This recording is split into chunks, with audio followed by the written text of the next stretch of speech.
अस्सलाम वालेकुम नाज़रीन, आप देख रहे हैं KPNHD। मैं हूँ सलमा खालिद। वज़ीर आज़म के खिलाफ अदम एतमाद की तहरीक के मामले पर स्पीकर कौमी असम्बली असद कैसर से अपोजिशन जमातों के नुमाइंदों की मुलाकात हुई है।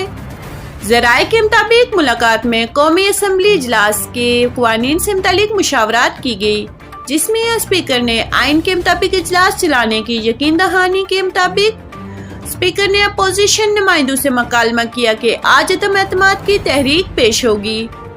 अपोजिशन नुमाइंदों और स्पीकर कौमी असम्बली की मुलाकात में इत्तफाक किया गया कि आज अदम एतमाद की तहरीक के बाद इजलास 2 दिनों के लिए मुलतवी हो जाएगा।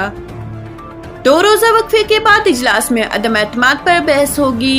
ज़राए स्पीकर कौमी असम्बली असद कैसर ने यकीन दहानी कराई कि वज़ीर आज़म इमरान खान के खिलाफ तहरीक अदम एतमाद पर 1 हफ्ते के अंदर वोटिंग होगी। मज़ीद न्यूज़ अपडेट्स के लिए देखते रहिए KPNHD।